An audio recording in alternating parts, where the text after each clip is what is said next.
Welcome back to the Funding the Commons Virtual Summit. For those of you just joining us, this event is centered on new models of public goods funding.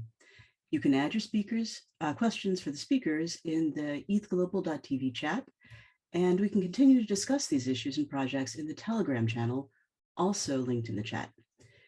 We'll be kicking off this session with the talk by Evan Miyazono. Evan leads the research team at Protocol Labs, and his additional interests include lockpicking and citrus fruits. Today, he'll discuss retroactive public goods funding for the broader Protocol Labs network. Welcome, Evan.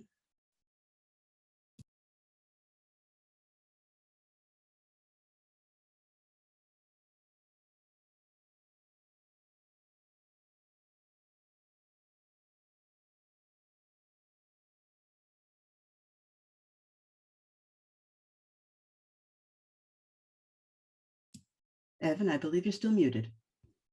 All right, I think I'm all set now.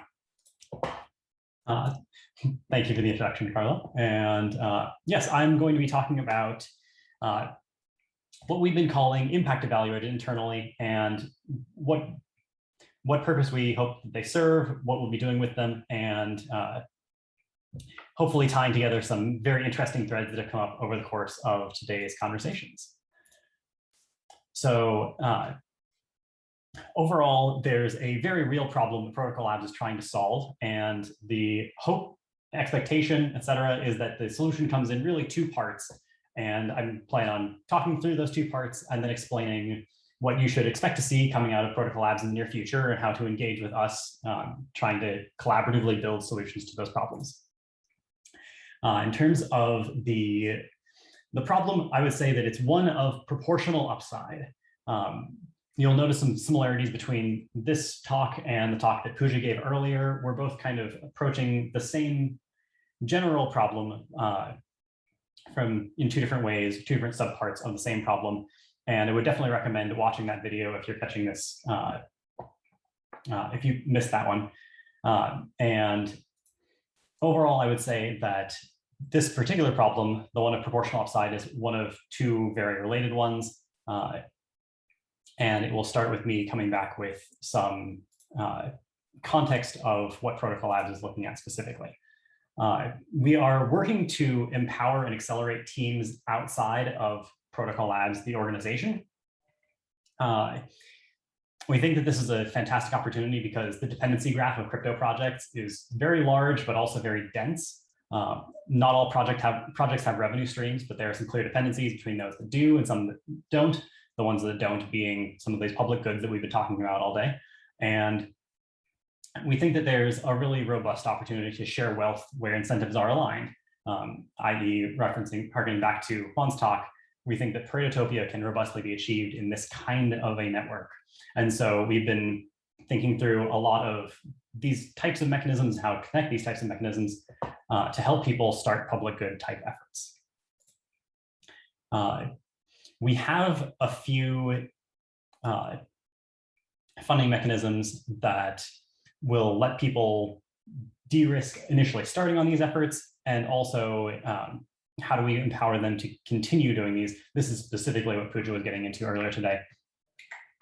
But there's a chance that with grants or bounties, you might have this feeling that you're barely laying down enough runway to cover your current activities. I've seen for public goods like academic research, this happen where fantastic labs tend to have bad luck because they took on a project that was too risky and they were unable to fund their lab and had to shrink down based on either the whims of grant makers or the capital effectiveness of tech transfer offices, which can end up being fairly capricious. And so I don't think that this problem is solved well at all in academia. It's definitely not solved particularly well for open source. And so I think that there's definitely something more to be done here in addition to grants and bounties, which do serve an important role. I would say that for funding a network, you want these two properties to be satisfied. You want teams to be able to have runway to take on things that have high risk, high reward. When I think about executing on project in space, it's very easy to see that many people are not able to take the kind of risks to pursue things that they think are valuable because they don't have the privilege or the resources. And so being able to provide that, some support network like thing to let people span that gap is very important so that they can take on things that have higher expected outcome. However, it's also very important that teams be incentivized to do those very impactful things, because even if you're enabled to, it may not be the rational choice to go and do those. Not that it necessarily needs to be the rational choice, but it never really hurts to have the prospect of high payoff in these situations. And so I would claim that Pooja's talk should have convinced you that the answer to this first question is yes. We can use things like milestone bounties and grants to give teams runway. The second question, the answer I think is a little less clear. Here, you probably agree that this is possible. Vitalik highlighted some great ways in which the crypto community is really well suited to public goods funding. And I totally agree. You have things like computational control of value, which is harder for groups outside of the cryptocurrency space to deal with effectively. You have strong belief in the transformative power of technology, and you have what has historically been a fairly exponential growth of value capture and wealth. And harkening back to Juan's talk, I would highlight that Pratotopia looks like a place in which there are so many low-hanging fruits. There are so many valuable things that there aren't enough teams to take on all of them, and you see huge amounts of collaboration in the space as opposed to competition. And I think if you look around in Web3, that's really what you see. And so the question becomes, how do we go about answering this second question with a strong affirmative?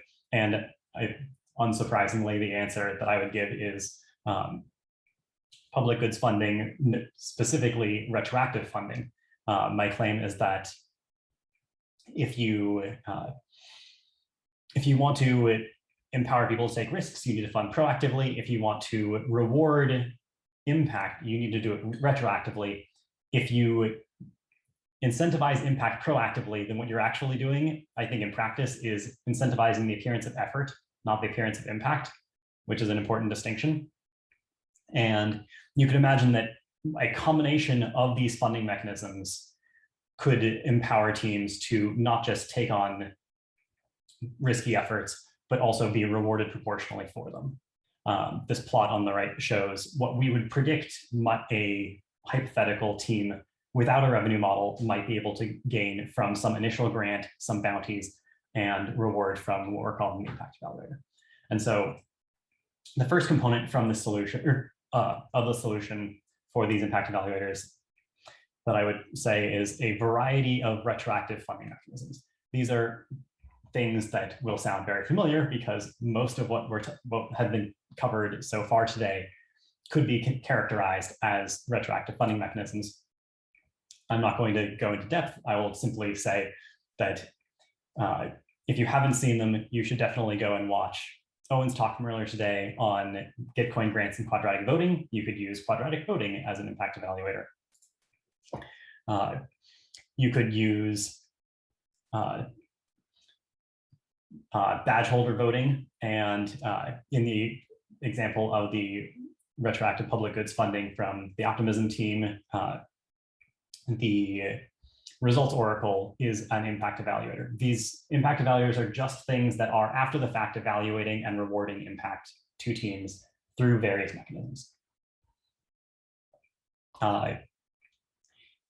There are definitely, more representative slides of retroactive public goods funding, but I definitely had to go for one of Carlos' slides of the hamsters naturally.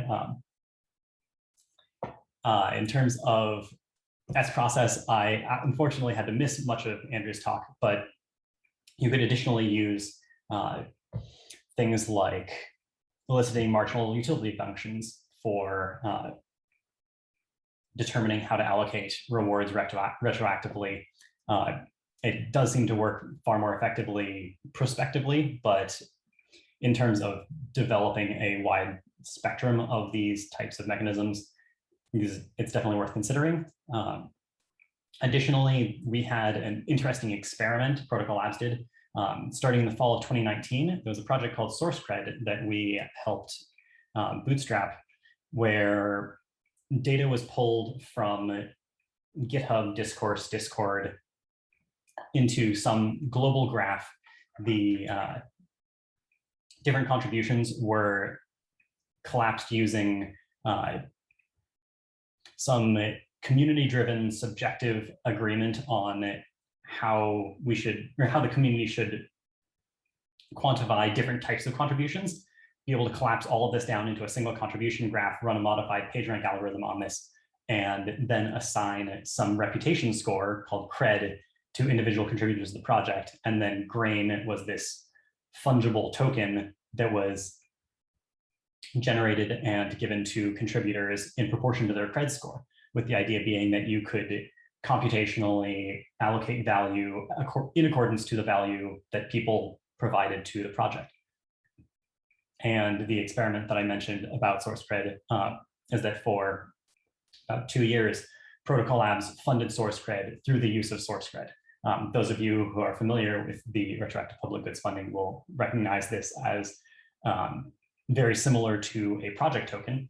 And I'm very interested in what it would be like to build better and more robust project token examples. SourceCred very aggressively dogfooded this tool, but they got to the point where they are effectively independent, and for quite a period of time, Protocol Labs supported only through the purchasing of the project token.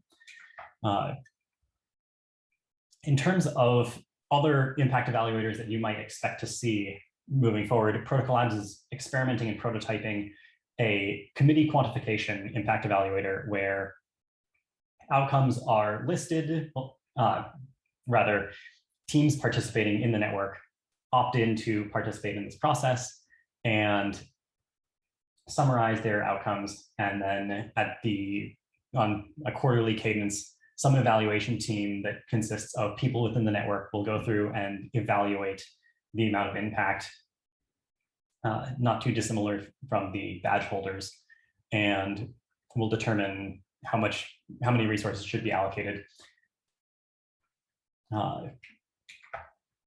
We also expect that there will be other experimental impact evaluators that we generate. Another one could be something that looks more like a block reward analog, where instead of minting tokens, we create some general pot of assets, define some deadline, some maximum reward, some KPI, and it's important that we have some sort of upward concavity so that as teams compete to maximize the KPI, or as teams try to maximize the KPI, they do so collaboratively rather than competitively. So because as teams achieve outcomes, the reward is strongly non-zero sum. And so we can generate this, like build in this kind of non-zero sum effect into the reward itself, and then allocate using something like either direct contribution to the KPI. If that's something you could do, you could also apply something like Shapley values in order to generate a more subjective evaluation. And so that's a general set of a bunch of different types of impact evaluators that you could have. The second part of the solution to allow projects to be incentivized, teams to be incentivized to pursue very risky things, is to acknowledge that not any one of these impact evaluators is likely to be perfect for all possible types of work, all possible types of efforts, all teams. And so the goal will be to take these retroactive funding mechanisms and develop them into a network that leverages the fact that Protocol Labs is building around its projects a network. And so the first thing worth clarifying is that when one of these impact evaluators quantifies impact, what they're doing is they are choosing some metric for themselves that is likely a subjective metric. In the case of Protocol Labs, this is probably likely to be the PL mission generally, or it could be something related to a sub aspect of it around increasing the ownership that users have over their own data, for instance. And each of these impact evaluators is going to have to find some way through some people to subjectively quantify the impact that was made against some goal to reduce this to numbers. In order to motivate that this is reasonable and plausible, I would highlight that this kind of subjective evaluation happens all of the time in a very centralized and permissioned way in normal companies through things like performance incentives or payments in equity, where the evaluation is actually done later, well, partially done directly, immediately through the allocation of equity, and then later through the evaluation of the market on that equity.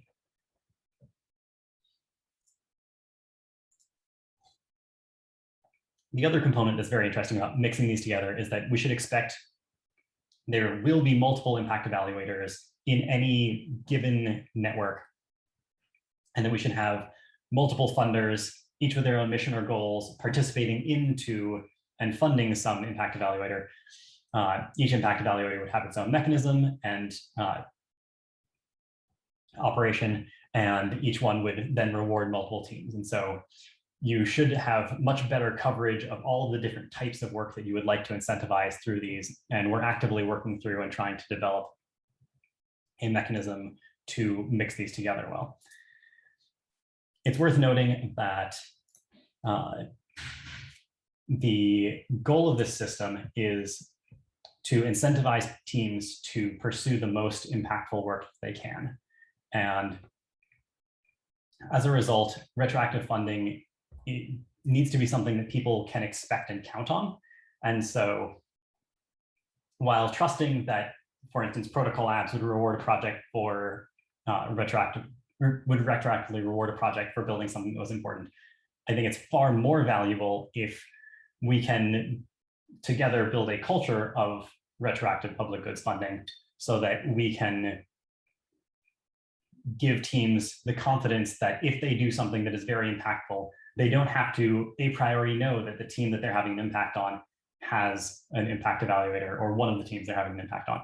And so I think that having events like this, bringing people together and developing new solutions and making sure that these solutions are widespread and effective will do wonders for increasing the amount of public goods that are created, not even in the very long term. And so in terms of how we are going about scaling our solution and ways in which you can observe and participate in our efforts, I'd highlight first that we are setting some very ambitious goals around what we want to accomplish within the next year in terms of impact evaluators. We definitely want to have scale. We want to have allocation of significant amounts of funding. And we want to make sure that people involved in participating on these processes, whether they are funders or recipients, we want them to we want them to find these effective. Quickly going through the last few notes, I will say that we have some open roles. We are trying to actively build and support more of these. Research roles will look more like identifying and defining mechanisms. Startup operator will look more about operationalizing and running these mechanisms.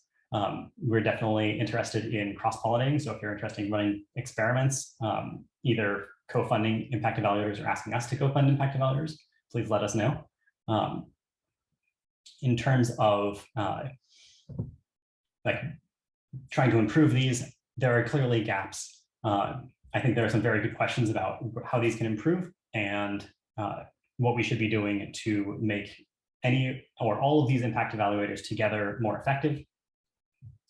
And I would suggest that you reach out if you have any comments or questions on any of these. Here's my contact information, and I don't know if I have time for questions.